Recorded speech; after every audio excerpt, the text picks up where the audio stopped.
Hello and welcome to NerdVsWorld, episode 35, Journey to the Centre of the Nerd. I'm Brendan. I'm Spindles. And I'm 80.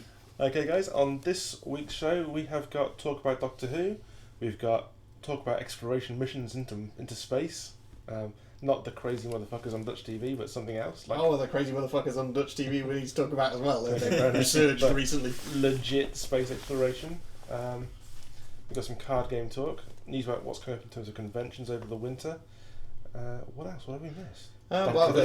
There's gigs and stuff that's coming. Loads of stuff. Loads of stuff. So yeah. But you know us, we'll make it up as we go along. But as you can see, the not swearing so much has kind of gone out the window in the first 30 seconds. Yes. Yeah. I sent a message. I sent a message earlier on. We're going to start timing the shows because we're getting picked up by Energy Groove Radio, which means we're going to get syndicated and played on Emirates Airlines and all over the world at various Energy Groove radio station outlets. Which is awesome. Which is amazing. Which is awesome. Which is really, really cool. But unfortunately, the shows have to be an hour long and no swearing. And no swearing. So Bollocks!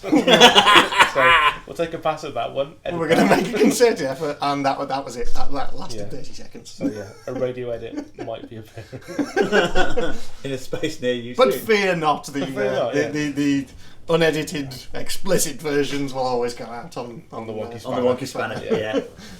But that is cool news, though, isn't it? It is very, very cool news. So yeah, if you're ever on Arab Emirates Airlines, then have a look. You be listening to us. Awesome. Well, I think they just made a new deal actually. So what will happen is the in-flight entertainment on Emirates Airlines will track where the plane is in the world, and it will then sync to the local Energy Group broadcaster. Right. So we'll only really get people listening to the podcast when they're flying over the UK, within UK range. So 5 minutes worth. No, unless we can get the podcast then syndicated onto the Australian network. Mm-hmm. That would be cool. The Dubai network. Yeah. That would be awesome. I mean, that would put the Australian network would be very useful. Well, yeah, because the Australian handles all that side of the world. So that handles China and Japan as well. Yeah, cool. In terms of broadcast range. So yeah, that would be sweet. But so keep an eye out for us. We may be popping into your ear holes via other avenues. Yeah. So yeah, big news from NerdVsWorld. Cool. So stuff. Where do you want to start? Well, I suppose we should start with new TV. New TV, yeah, indeed. The fall season has kicked off. It has, in style this week. Unfortunately, myself and AD haven't managed to see anything because my normal source of TV is offline at the moment. So unfortunately, I'm kind of stuck.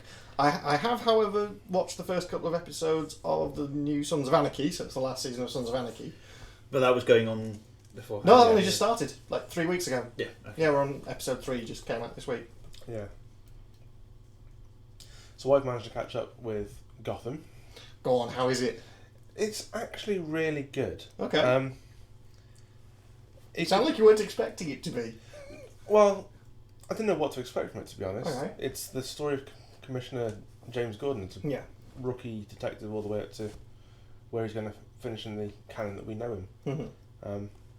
So I wasn't sure how they were going to do it. There is, for my liking, too many nods of the head towards kind of future Batman characters. I mean, you have the young Selena Kyle is in there. Mm-hmm. There's a young Poison Ivy who makes an appearance in this episode as well. There's Oswald Cobblepot as the Penguin in his guise before he becomes the Penguin. And there's also a comedian who is telling jokes as a stand-up. The writers have said that there'll be a different Joker every week, and it's not actually the Joker that we know, but could potentially inspire the Joker in later seasons. So what do you think they just kind of flung a load of cameos in the first episode just to go, hey, we know what we're talking about? They might as well have not bothered having Selena Kyle in there at all. No, she doesn't say anything in the episode.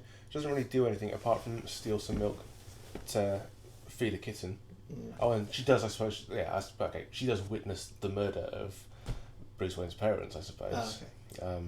So that all happens in the first episode, does it? Is that a kind of Gordon is assigned to investigate that? Is it? Harvey Bullock is assigned to investigate it, right, and wants to get out of it because it's too much hassle. Mm-hmm. But Gordon's already started talking to a young Bruce Wayne at this point. Okay. So he gets dragged into it. But yeah, he does in canon anyway. So. There's a resolution at the end of the episode which leads them to be open-ended. Right. It looks like the plot will follow a mob war plot line. Okay. With is it a kind of 50s setting, or is it? I couldn't tell actually. I couldn't actually tell. Is it that kind of Nothing Gotham gives that setting away. that might be? Yeah. It's just Gotham. Any time. There's nothing that is outrageously modern. Mm-hmm. So yeah. So there's no kind of groovy, touchscreen technology stuff and Microsoft No. Surface tablets The kicking opening- around fucking everywhere like they are in every other fucking show at the sorry. No, none of that. But no, the opening sequence with Selina Kyle reminded me a little bit of Year One. It was very Year One-ish in its execution, Okay. which was cool. But it's kind of weird as well, on the one hand, because we're led to believe that this series is all about how Gotham falls into decline and becomes the city we know. But it's already there. Well, yeah, I was going to say, is it like the kind of dark, mostly shot at night Gotham, or is it, hey look, Gotham's nice in the daytime? No. No? All Gotham, right, okay. Gotham isn't nice at all. I was kind of expecting kind of, like puppies running around the park and stuff during daytime in Gotham. Yeah. It's normal shit. It's the Gotham everyone knows. It's just like, okay, so how is this going to get worse than it is right now? Okay. And how are they going to pad it out? Is where I want to see what they do, because they're going to follow on different character storylines. Well, what I would like them to do. What I saw. What I'd like them to do is actually start giving us some different origin stories for the bad guys, rather than retelling the origin story of Batman, which we already know. Yeah. That's what I assumed from the trailers and the bits and pieces that I've read and seen. That's the line that I thought that it was going down, because it one of the trailers actually depicts about 12 different baddie characters, and it's just that's all it is, and then it flashes to Commissioner Gordon or Detective Gordon at the time. Well, so they're all in the sort of backgrounds, and then he's is the central point. Yeah, that's just a tease, isn't it? It is just a tease, but just how I perceived that to be is those characters are going to be in and out of it, and they will follow along those lines as it goes along. Yeah, well, so far we've got the Penguin. There is I don't see how that one works too well. Really well. Silly Really well. If you've been reading the new 52 Batman, I think after the Alf storyline, it builds towards the Penguin being in charge of Gotham. And if you read the Future's End one-shots, which I've been collecting recently... I've not got it. They'll be due in my next month's comic delivery. The Detective Comics Future's End one-shot is really cool. I don't think I'll get that, because that's not on my subscriptions list. Wouldn't you? Because I'll get Justice League, Supergirl, Justice League Dark, Constantine. Yeah, the Constantine one's good. Constantine one's cool. I got Constantine, Batman vs Superman, Justice League Dark, Suicide Squad. And new Suicide Squad. Yeah. I didn't like the Suicide Squad one. I wasn't overly impressed with that. Okay. Constantine one was fucking What do you think awesome. of the change in Suicide Squad since it went back to issue 1 again and changed the character? I've not been collecting them. I literally just collected the Future's End one-shots. I thought I'll just get those, because it's just like 1 month's worth of standalone issues. And then I thought maybe I can dig back into which subscription I want to pick up again. Yeah. It wouldn't be Suicide Squad on the basis of that issue. Suicide Squad's quite good. I said they've made a big change to it. They basically finished it and then rebooted it from episode 1 again, and changed a few of the characters around. So now it's Harley Quinn, Joker's daughter, and a couple of others. Is it Black Manta? Yeah, the new one that's gone in. The ones in the Future's End, Amanda Waller. Yeah, Amanda Waller's still there. Deadshot. Yeah, Deadshot. Deathstroke, Harley. Yeah. And Black Manta. Yeah, that's the new line. Harley should be in there. Oh, she is the queen of Suicide Squad. Yeah. She's awesome. But yeah, anyway, back to Gotham. The acting was awesome. I was really impressed with the actors all the way through, including your man from Southland and the OC as James Gordon. I thought it was great.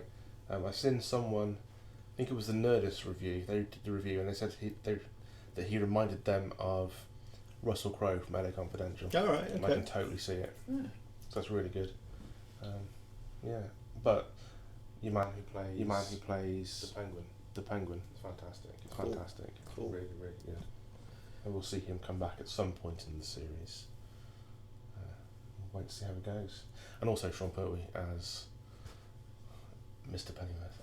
Cool. But yeah, so it's definitely worth checking out. Okay, good. Well, yeah, as soon as I can get, it, I will. I'll be watching it. Yeah. Like I say, a little heavy on the inside jokes, inside references. Maybe weighing itself down a little bit too much with Batman canon. Could stand to lose it and tell its own story, but has a lot of promise. Would be my quick review. Okay, what else? Is it any new, or is it just returning shows other than that? Just that in terms of new shows. I have caught the premiere of The Blacklist, and that is as awesome It's as a remember The phenomenal Blacklist show. as being. It's just great. Yeah, Reddington is back, kicking ass, and somehow he's got his hands on 3 Hellfire missiles. Awesome. And he puts them to good use, so that was pretty sweet. It was just a rather weird episode. There's a new character introduced. Reddington has a wife who is the target for Berlin, and Berlin has got her, and Berlin intends to do to her what Reddington did to Berlin's daughter. Okay. Just send pieces of them back at a time. But she's played by, I want to say, Mary Louise Parker. From Weeds and from The West Wing. And okay. Red. Yeah. And I think she is wonderful. She's awesome. Yeah. She can do no wrong. I've never seen her do anything bad. She was fantastic in The West Wing. Yeah. I loved her in that. So yeah, I'm glad to see her in the show. Cool. Whether we see her for long, I don't know. Whether you just keep seeing bits of her turn up week after week. Yeah. A bit more than perhaps, but yeah, we'll see. And then person of interest. Go on, I am very, very interested to hear how they're progressing with person of interest. They've all got normal jobs. So that they are sticking with that as they've got to stay under the radar and be normal. They stay under the radar. Saheem doesn't want to get drawn into things anymore. Amy Acker's character is just batshit crazy as well. Of course, Root is awesome. Fucking hell, yeah. Your main man is a cop. Okay. And I remember his name. Finch is a professor. Oh, okay. And the machine wrote his dissertation, wrote his doctoral thesis on something to do with the ethical standards and relations of artificial intelligence. Nice. But she made spelling mistakes in it, which are pointed out to him by a snooty colleague, which then leads him to another number. Right, okay. And this person, the person they go to help, has been tasked with creating a network that the cops can't trace for a criminal gang. Okay. And they turn out to be able to use that network for themselves. So by the end of the episode, they've got back together as a team. They're back in business again. They found a way of communicating without being spotted by a Samaritan. So it's pretty cool. It's a bit slow. Yeah. Well, because that's what I said. They've got to introduce a whole new dynamic into it, or get very quickly back to what the old one was. They got back to it quickly. Yeah. So that was what I thought. I thought it would be a 1 episode thing, and then it would be back to business as usual. It would be too. It'd be too dull to have them being normal people all the time. Yeah. Well, they'd have to stick to it and then dip in and dip out of it, kind of thing. So yeah. That's good. I'm glad it's got back to it, because it's a fantastic show. The premise of it is good enough as it is. It can just run for years. Yeah. And then Big Bang Theory. I saw a double bill return of that. Yeah, okay. Which still made me laugh. Yeah, still funny. Okay. I still enjoy that show. Yeah. So it's cool. But yeah, I've been busy starting my MA, Indeed. so I haven't had as much time as I'd like to veg out with TV shows. I've been busy finishing my BSc, so I know exactly how you feel, sir. Yeah, I had a lecture on film music, where we got to watch 2001. I suppose obviously just watched the beginning of that a few times to talk about Unsprach Zarathustra, which is the music by Strauss, which is used there. Yeah. So there's that. And then I looked at the lesson schedules for the next 10 weeks, and on week 5 is Star Trek week. Woohoo! We're analysing sounds and music in Star Trek. I was like, awesome. This is so cool. And my lecturer was just like, I'll try to just give you 50 to 60 pages of reading every week. Keep it light, and a couple of films to watch. Do you ever find yourself recognising sound effects in programmes when you watch them? The one that I tend to recognise the most is the Wilhelm scream. Yeah. There's other ones that I get, which is like a creaking gate. Yes. And then it kind of a metal clank as it shuts. Yes. I always notice that one. It's always the same bloody sound effect. Well, that's the thing. As a sound designer, I can say that I do rely on a couple of specific samples a lot. Most pieces of work that I do will have the same sort of cymbal sound in them. Yeah. So if you could take a cymbal and time stretch it and reverse it, you can just underlay that in a suspenseful or a horror scene. Yeah. Because it has a very natural finish when it comes to the end of its life. And because low frequencies are awesomely powerful in horror movies. Because the human body has evolved to respond to low frequencies. The brown note. Yeah, well, not the brown note as such, but if you think about it, as we've evolved, every time we've heard a low frequency rumble, it's tended to signify something dangerous, danger coming, earthquake, dinosaur, volcanic eruption, stampede. Yeah, so, stampede. It's a stampede. Yes, stampede. So, yeah, it triggers the fight or flight response, which is why. Good old tremors. which is why bass music is used in clubs. Yes. It triggers the fight or flight. That's why it's used in clubs to get people dancing. That's why it's used in horror movies to get people on edge. Yeah, it plays to us at a primal level. Hey, I learned something. Woohoo! So yeah, there's that.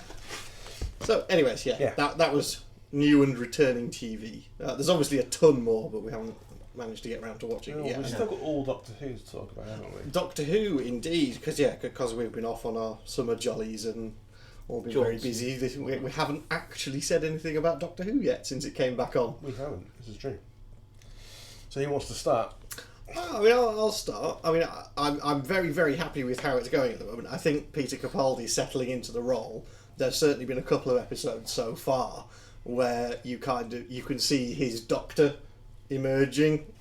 Yeah. But a lot of the storylines have been a little bit of a letdown. Yeah. I kind of feel, the listen that was kind of built up to be like the next Blink. Yeah. I probably need to watch it again to figure out whether this is true or not, but it basically seemed to be saying that there wasn't actually a monster all along. Yes, but there was... But what was the thing under the duvet? Exactly. That disappeared with the... This is what I said in my review. I said it suffered from timey-wimey bullshittiness. Yeah, yes, and that, I mean, my biggest issue with it was how they managed to get to the Doctor when he was a child, when that's all supposedly time locked and you can't get there. And exactly. Stuff. Now, the only thing... Because he took the safeties off. Yeah, that was the only thing I could think was that he'd taken the safeties off. And he made a point of making sure that was reiterated as well. So it's because he took the dimensional parameters off it and safety locks, which is why they ended up at the end of the world, because the TARDIS shouldn't be existing in that point. Indeed. So, yeah. Yeah, but it's still a massive cop-out. Yes, it is. Because it means... I wasn't justifying it. I was just saying they made a big point. The whole thing, he should have recognised the fucking eye miniature for a start. Yeah. And how is he still pressing Clara about who she's seeing for a date? Yeah. Why is he still playing the jealous boyfriend? Yeah. And is he really negging her as much as people are making out? Because he's been quite mean on some occasions to her. He has been quite But mean. again, I think that's probably just the aspects of the jealous boyfriend that are still stuck with this. Yeah, but I don't think it is but too they much. Will shift. I don't think it's that much of the jealous boyfriend thing. I think he knows that there was issues there, why they ended up in different timelines, because she was thinking about that old Desperate Dan. That was the one that got me as well. How could they track her timeline reliably? If she's fractured through time. If she's fractured through time, how can he reliably know that she will take her to the right point? He could take her to any different Clara shard, which is annoying. Because and the thing that's really annoying me as well is, why do the writers feel that in order for Clara to be relevant, she has to be a love interest for someone? Yeah, indeed. Yeah, that wasn't necessary.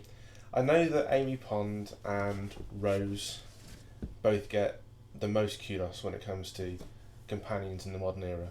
But for my money, Catherine Tate as Donna was fantastic. Yes. And Left Turn was a companion-centric episode that didn't rely on her being a romantic interest for someone. For anybody, and it worked really well.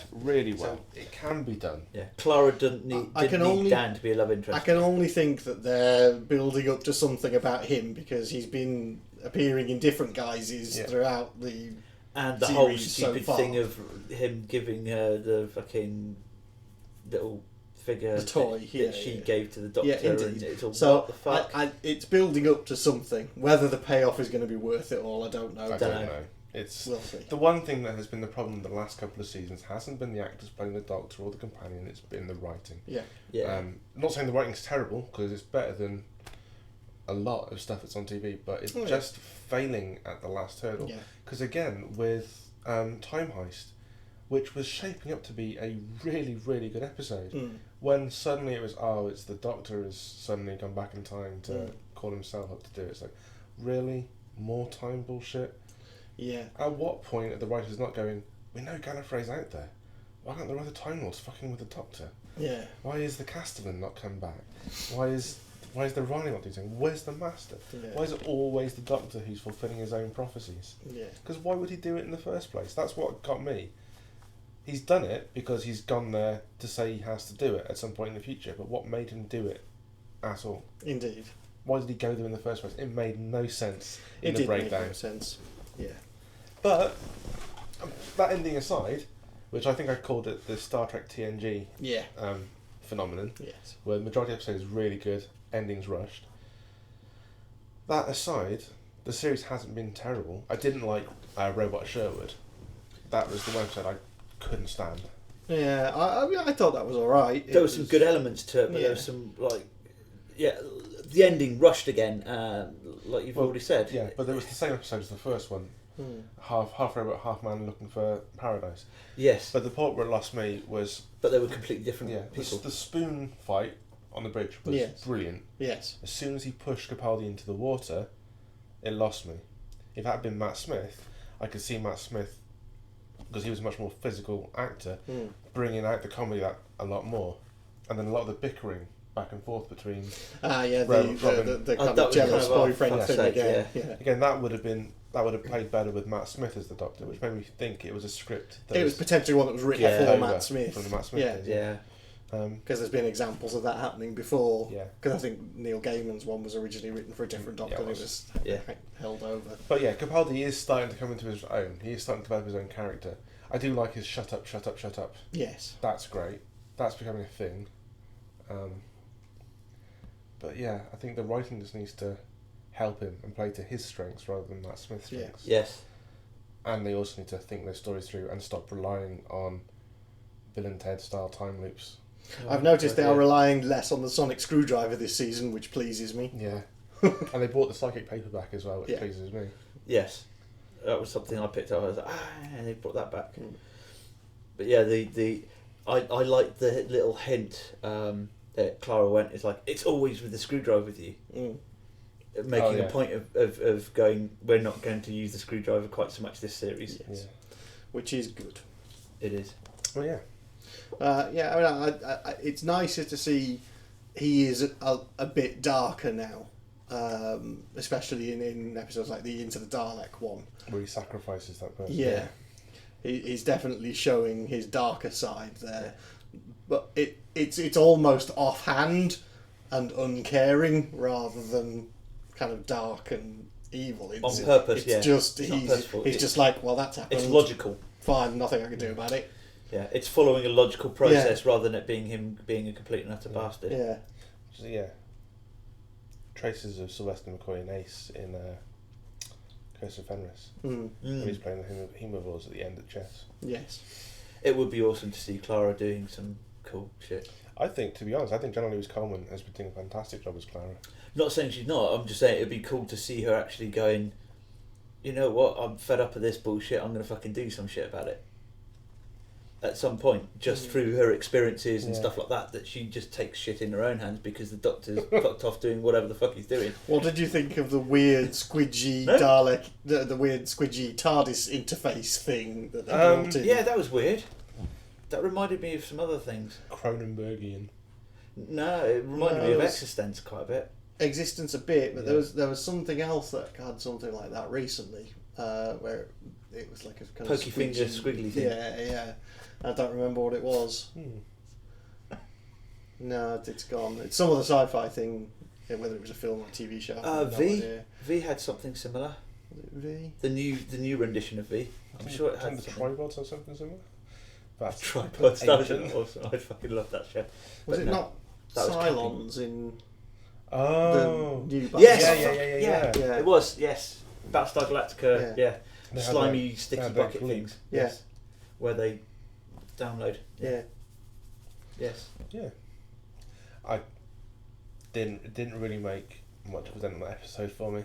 Yeah, it was just a bit weird that they just kind of went, I know, let's get Clara to fly the TARDIS. How do we do that? Have her stick fingers in goo. It was just a bit weird. Yeah. Yeah. Oh well, last Doctor Who. Indeed. Yeah. Well, I'm interested to see where it goes. Because it's running straight up to the Christmas one, isn't it? I think that's the plan, isn't it? And the Christmas one's the last one. And then there's rumours that General Louise Coleman's either leaving. Rumours that that's been leaked, but that she's actually not leaving. So we'll see.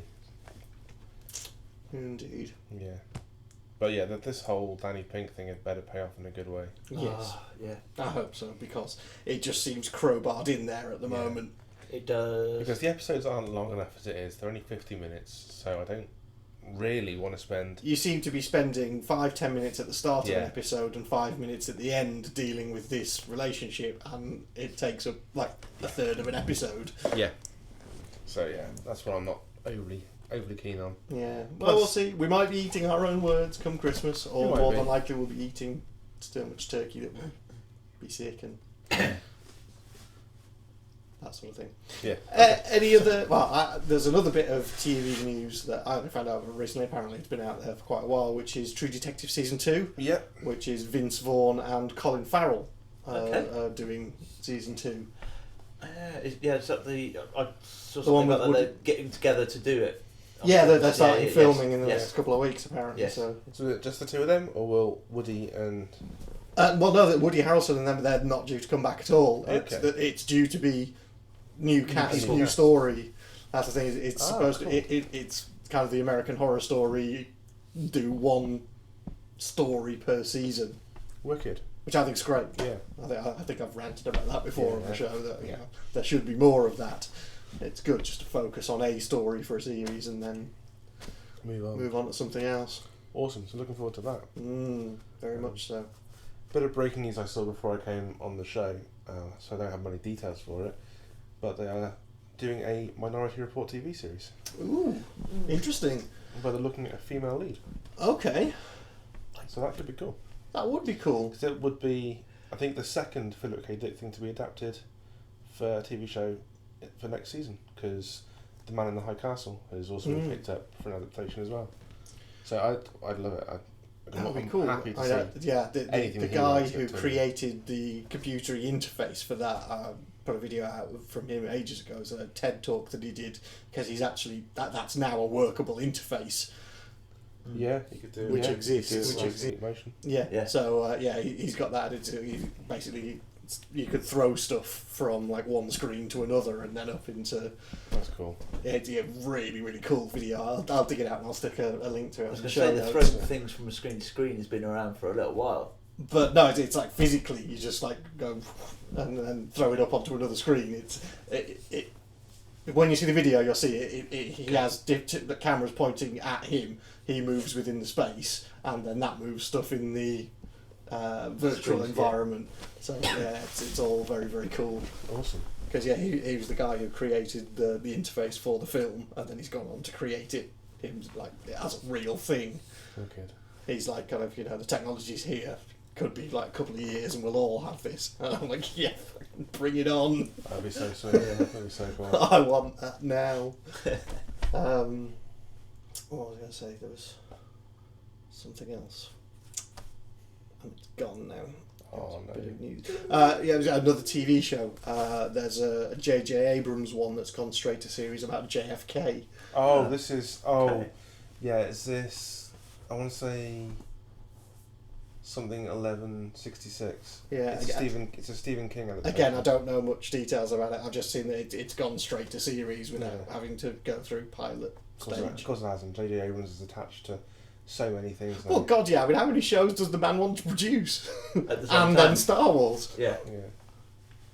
Oh, yeah, talking about J.J. Abrams and the films he's helming. Star Trek rumour. Roberto Orci, he's the guy who's handling Star Trek 3, Yeah. wants to bring William Shatner in. Oh, Yes. no. He wants to have the please, old no. Kirk No, meet. not wanted. Still does want to. Yeah. He wants to have the old Kirk meet the new Kirk. Yeah. Dear God. Yeah. But why Shatner? There are not enough tables left unflipped. I've been flipping tables in anger since I saw that news. Yeah. He's retired. He's dead. Leave him alone. Yeah. He's very much not dead. He was on the No, Nerdist the other week. As in, the character is dead. Yeah. He actually seems like a reasonably sound guy because the podcast that he did with the Nerdist is actually rather good. Yeah, but everybody hates him. All the cast just dislike him. Yeah. Well, indeed, it takes some balls to write your own comeback after a death sequence as a book. Yeah. So yeah, that's a thing that was on my radar this week. Well, we'll see how that goes. Yeah. And then, of course, there's been all the supposed leaked photos of the Star Wars sets nearby. Yeah. Yeah. Nearby, by nearby I mean near to us because it's not that far from us. Yeah, and there's been a back and forth between Zack Snyder and also Zack Ryder. Then he's a shit WWE wrestler. Zack Snyder, who's a not so great director. Yeah, him and Abrams have had a back and forth. So there's been Batman props appearing on Star Wars sets and Star Wars props appearing on Batman sets. Yeah. Yes. Because the Batman's Tumblr was given a camo makeover and was stuck to the inside of the Millennium Falcon. Oh, okay. So, yeah. Did you see my picture that I put out? Yeah, you're... My picture of Iron a Man. Millennium Falcon with a Lego Iron Man on top of it. I couldn't resist that one. But weirdly, I was driving around Didcot the other day. There was a film crew at the station, but they were doing some kind of Agatha Christie thing. Yes. But there were signs that just said Endor, and they were pointing. And I was driving through to Oxford, and it was all the way through the back roads towards Oxford, and then it kind of went on towards Wheatley.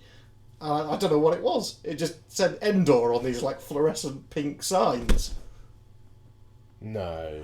I don't know because it not. probably can't be anything to do with it. But thinking about it, Endor has got to be important now because that's where they brought down the Empire. Yes. No, they can't. I don't know. All I'm doing is the shield generator. I have no proof to back any of this up. But then again, we're looking at 30 years later, so why would it have to be?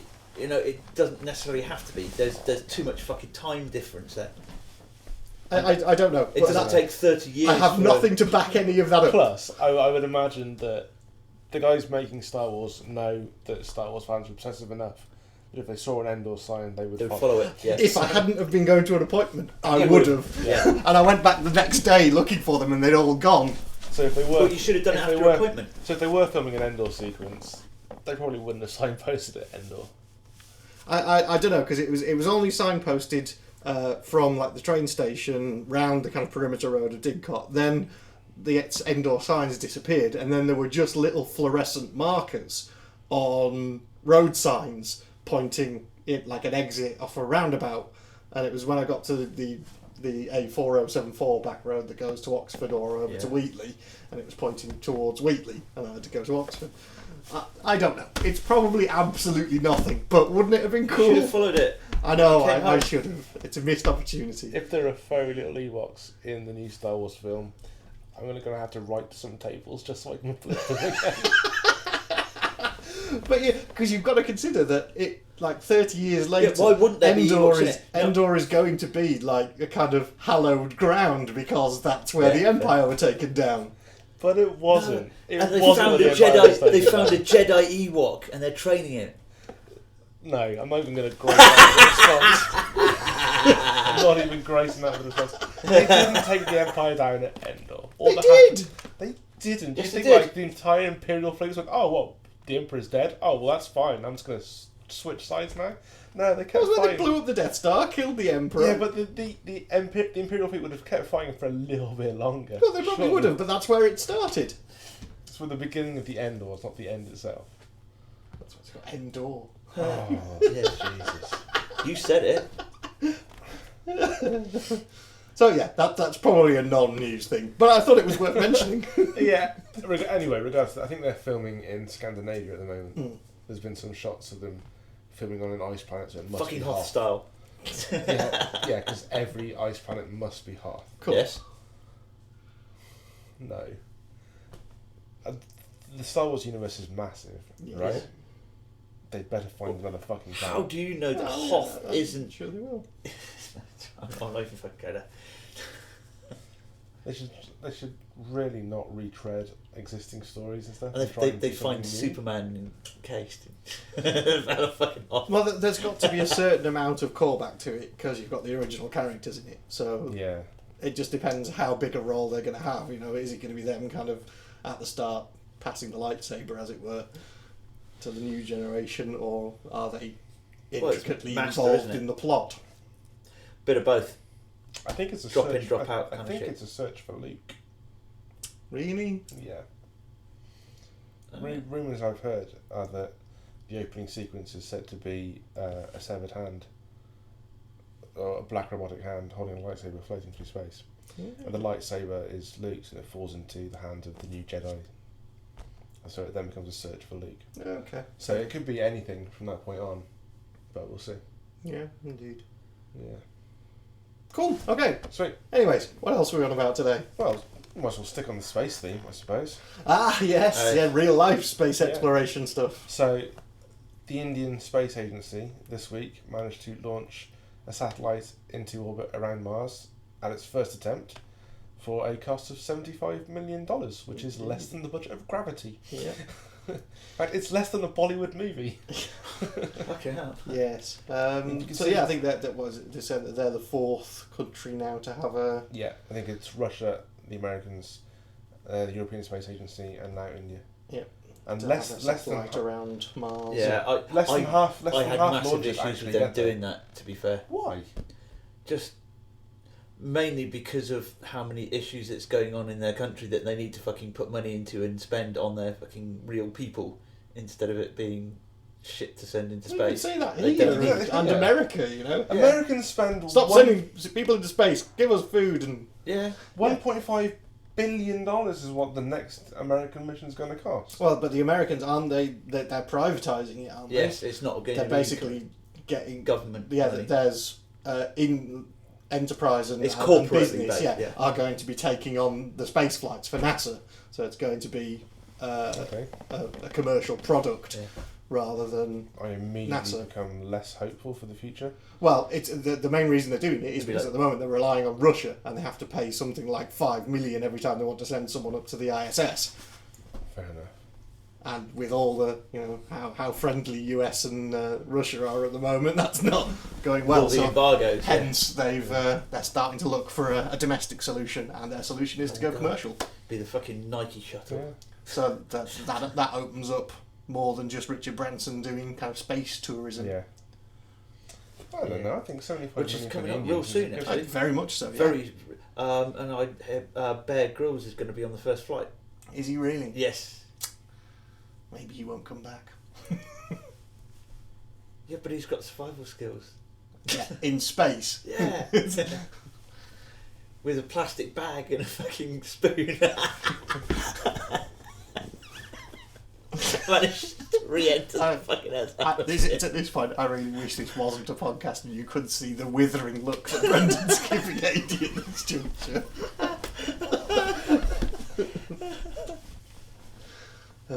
Brilliant. But yes. So,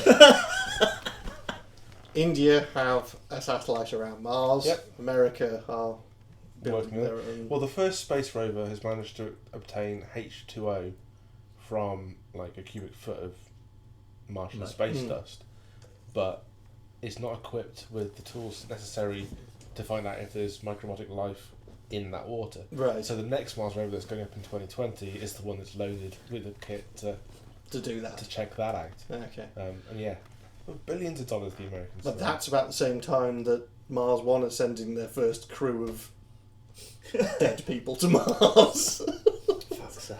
I can't believe, but like nearly 2 years on.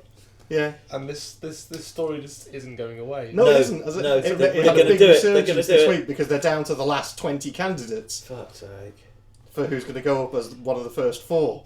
So yeah, it's all still going on. It reared its head. It was on this week. Fucking crazy. And it did just amuse me that to see all the kind of comedians making exactly the same jokes that we made nearly 2 years ago, and exactly the same point that these are people who are going up to space to die. Yeah.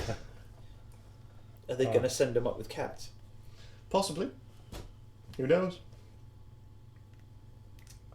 So yes, that's all still going on, and I think it's something like they're planning next year to do the first of their kind of training missions on the sealed base, which they're putting out in the desert somewhere, and then the second one they're building is going to be in the Arctic somewhere. And so they're going to have to survive in there for a period of 6 months and get used to drinking their own piss or whatever they're doing. Oh man, you could not pay me enough to do that. No. What, drink your own piss? Yeah, and that. Well, that So yes, as time goes on and the shows go on, I'm sure we'll keep updating you on lunatics on Mars. Drinking their own piss. It seems to be our thing. It started in show 1. It's got to carry There's your on. answer. Send Bear Grylls up. Send Bear Grylls up. To Mars. The answer to the question no one asked. No, in your head.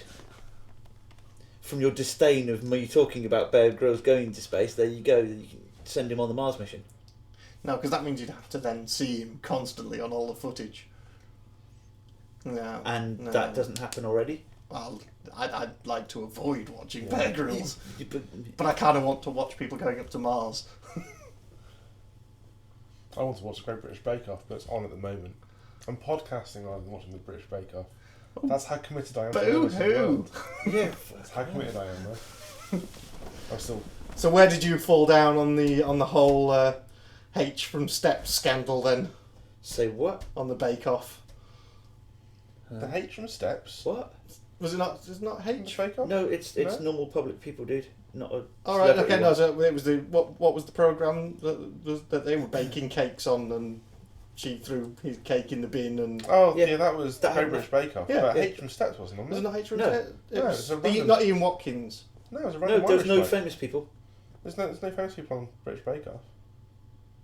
I'm sure it was what's his They name. do Watkins. a charity celebrity one once a year, but that wasn't it, dude. Talking of Steps though, I watched Keith Lemon's Celebrity Juice. No, not Celebrity Juice. Through the Keyhole, and they had Claire from Steps on. Yeah. I was like, oh, I remember Claire from Steps. She used to be hot. So Who else was in that group? And I looked up Steps on Google, and you've got Faye, and you've got Claire, and you've got Lisa, and then you've got Ian H. Watkins from Steps. Yes. Because obviously there's an Ian H. Watkins in Steps. Yes. But the picture is of Ian Watkins For from Lost Profits. Yeah. Oh god. Yeah. So I was like, no, Google, that's wrong. Yes. So luckily Google has a report function, so And you you can reported report it. it's like, this is the wrong Ian Watkins. This is not the H from Ian Steps. Watkins you're looking for. This is the wrong one. Yeah. So I reported it to Google. Did my civic duty. Has it changed? I don't know. I haven't looked. Did you send them a proper one? No. Well, you can't do half a report. Don't have proper pictures of actual Steps. But yeah, no, he wasn't on the Great British Bake Off. What was the one? No idea. You know what I mean? Because there was apparently she moved his cake out of the oven. Yes, but that had nothing to do with any celebrities. Left a man's ice cream out of the fridge when he was making a baked Alaska. But yeah, it wasn't anyone from Steps. There was no celebrities. No, there's no celebrities in The biggest celebrity thing recently, obviously, has got to be the video of Alfonso Ribeiro, Carlton Banks, dancing yes. like a fucking boss on Dances with the Stars. What a dude. He's got to win that show. Absolute legend. So, like, we'll happily sit and we'll geek out about nerdy shows and stuff, but, like, watching other TV shows? No? No reality TV? I hardly ever watch some great British dramas. Are you watching Our Zoo? No, not seen It's on after the Great I've seen British a little Bake bit Off. of it. I got bored. It's the story of Chester Zoo. It's fantastic. Yeah, Really I didn't really pick up on it. Mainly normal TV shows I watch. I tend to watch The Chase because it's on at like 5, 6 o'clock, and it quite amuses me on occasion. 8 out of 10. 8 out of 10 does countdown on a Friday night. Yeah, that was awesome this week. And then the new John Richardson Grows Up. Oh yeah, sorry for those. Which is cool. Yeah, because we went to see John Richardson the other night in Oxford at the Playhouse. That was awesome. Oh, I didn't realise he was at the Playhouse. Yeah, it was really good. No, I hardly ever watch normal TV terrestrial shit. To be fair. Cool. Right. And there are a couple of new dramas that have come out, aren't there, on BBC? There's one called Our Girl, which is about a female medic off in Afghanistan. Saw the first episode of that, so I was intrigued by it. Mainly because they had Daughter as the theme song for all the adverts. As in Pearl Jam? Yeah. No, the band Daughter. I think the song's called Youth, but the band's called Daughter. They're an awesome band, so you should definitely check them out. And I drawn into it just from that. And that was it's pretty cool. And there's one with Mr. Morrissey, the governor. Yeah, that's the one that I've been meaning to watch. Yeah. The driver. Yeah. So looking forward to seeing that. But yeah, it looks like they're doing some good British dramas again, which is cool. I've just been mainlining Skins. Because I'd never watched that when it was on first time round. That's quite cool. Been enjoying that. Oh, I've been watching Luther. Yeah, Luther's great. Third season. Yeah. Cool. So what else have we got for today? Oh, board games. We want to talk about Gloom. We did want to talk about Gloom. Yeah, it's a bit of a weird one how it came out. It was just I was in Thirsty Meeples, just having a couple of hours to kill on a Saturday morning. Sidebar, if I may, I finally got a chance to go to Thirsty Meeples, and I fucking loved it. It's great. We went the other day, and they were doing, because it was International Talk Like a Pirate Day. Yeah. They did a pirate week. Did you play? So they were all dressed up as pirates for the entire week, which was awesome. Did you play the pirate game? Did you do the bouncing challenge? I didn't. We only had an hour, and I used it to play test Gloom. Okay. So I'd been in there, and I just kind of was looking at the card games, and saw this one called Gloom, and it has transparent cards in it, which I'll get to in a minute. But it looked intriguing, and so we played it out. And it's a half card game, half storytelling game. So basically, what it is you pick a family, and in each family there are 5 characters, and you draw cards and play them on each of the family in order to make them more miserable, and then eventually kill them. Yeah. And so the more miserable you make them, when they die, the more points you get. There's like 4 or 5 different families that you can play, and you get all sorts of horrendous things that happen. So you have to tell the story of, the butler went into town and did such a thing, and he ended up getting wasted on rum and stuff like that, and you just build up cards. And the way the transparency works is you lay the cards down on top, and then you can see the scores of kind of what nasty things happen to them, or you can have good things and play them on your opponents. And it's a very, very interesting game. I bought it, and I was chatting to the guy in Thirsty Meeples, and apparently the creator lives in Oxford and had been in Thirsty Meeples doing a play test of it, of like a new expansion for it a couple of weeks beforehand. But it's an absolutely fantastic game. Sat playing for a good hour. We will try to get him on the show, folks. We will try. Yeah, he lives in Oxford, so we should try and hunt him down and invite him on the show. Rather than kidnapping him. But it's a great game. There's a ton of expansions for it as well, where you basically get new families and then new event cards. But yeah, it's great fun to just kind of sit and tell the story of these poor unfortunate souls in Gloom. I'm pretty sure that Tabletop have done an episode for Gloom, so I'll dig that out and stick it on the show notes. Yeah, cool. And I'll stick links to both Gloom and Thirsty Meeples. Yeah.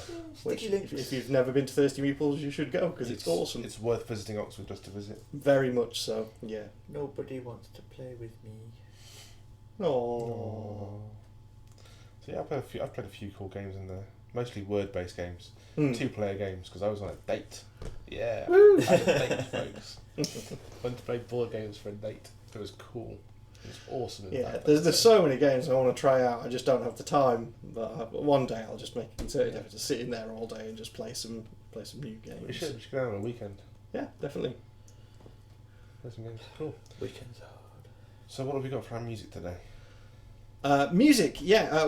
Actually, on the subject of music, I'll just do a quick plug for a gig that's coming up, which is a band called Blackbeard's Tea Party, who I saw play at Sidmouth Folk Festival a couple of years ago in the Anchor Gardens, and they're awesome. They're kind of pirate metal, and they're very, very good. So they're playing at Cornerstone in a few weeks' time. So I'm going down. So if anybody else wants to, then awesome. I will see you there. They're very, very cool. But this week's music is from Darth Elvis, who we saw at the Sci-Fi Weekend of this year, and who are back for another set next year, I believe. As are we. As are we, yes. Indeed. And yeah, this one, it was Burning Sith, is the one that they've kindly allowed us to play, so we'll stick that one on and hope you enjoy it. Awesome. Yeah, so enjoy the music, folks, and that's all for this week. Thank you all for listening. I've been Brendan. I've been Spindles. And I've been 80. Until next time, take care and be excellent to each other.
Thank you very much.